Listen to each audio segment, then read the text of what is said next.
November is Lung Cancer Awareness Month, and we recently reported that cigarette sales went up last year in 2020 for the first time in 20 years. Dr. Brad Tokeshi, pulmonary and critical care medicine at the Queens Medical Center, joins us this morning to talk about why this new data is so concerning. Good morning, doctor. Good morning, Kelly. I'm happy to be here. Thanks for having me during Lung Cancer Awareness Month. Yes, it's perfect timing, of course, kicking off November 1st with some very important information that, especially here in the islands, I think folks need to hear. So when we're talking about this increase in smoking numbers, again, the first time the cigarette sales have gone up in 20 years, why is that cause for some concern when it comes to potentially developing cancer? What I want to remind people, Kelly, is that lung cancer is the #1 cancer killer in both men and women. And while everybody knows that smoking is not good for you and that we shouldn't be smoking cigarettes, I want to remind people that 80 to 90% of lung cancer deaths are directly related to smoking. And that's why we think that lung cancer is a very preventable disease process. Definitely. And I think a lot of people nowadays, too, are thinking that a safer route is vaping. So what do we know about vaping? Can it be dangerous too when it comes to developing lung cancer? That's a great question, Kelly. I'm glad you asked that. You know, regarding vaping and lung cancer specifically, the jury is still out.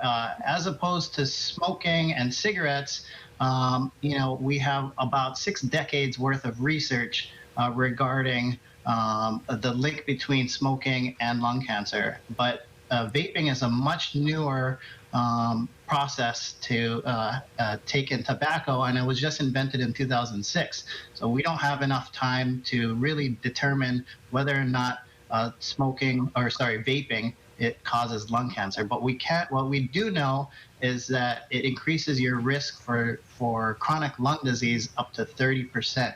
So when my patients ask me, should I vape, I always say I cannot recommend vaping. I think it's pretty dangerous. Okay, good to know. And then when it comes to smoking, why is it so addictive in the patients that you've seen? That's a great question also. What I think is smoking is one of the most addictive drugs known to man.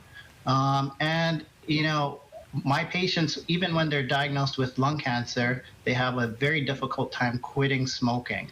And even people that have quit smoking meth and heroin and cocaine, they have trouble quitting smoking as well. And one of the reasons that might be is a neurotransmitter called dopamine, and that's released in the brain, and it tells the brain that you want more and more nicotine, and that sets you on the pathway down to addiction. And of course, you never want to get onto that path. So what can people do to combat or prevent lung cancer? I'm glad you asked about prevention. As we say, for lung cancer, an ounce of prevention is worth a pound of cure. Right. Now, quitting smoking is one of the most important points for lung cancer prevention. And in fact, the earlier you quit smoking, the better off you are.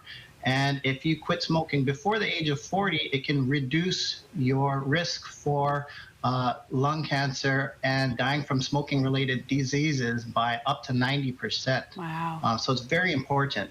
The other thing that I really want to mention is our lung cancer screening program, which we have here at the Queens Medical Center, and we're very proud of it.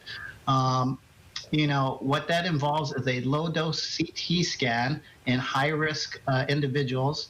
And when you couple that with smoking cessation, it actually increases lung cancer death by up to 40%. So what I would encourage people to do is to talk to their primary care provider to see if the screening is right for you. And if you are, we'll see you here at the Queens Medical Center, and we promise to take very good care of you. Oh, wonderful. And great that you have, of course, that resource. And if you want to learn more about their program at the Queens Medical Center or want more resources on lung cancer, we'll have more on our website at KHON2.com. But thank you so much, Doctor, for joining us this morning to kick off National Lung Cancer Awareness Month. Thank you so much, Kelly.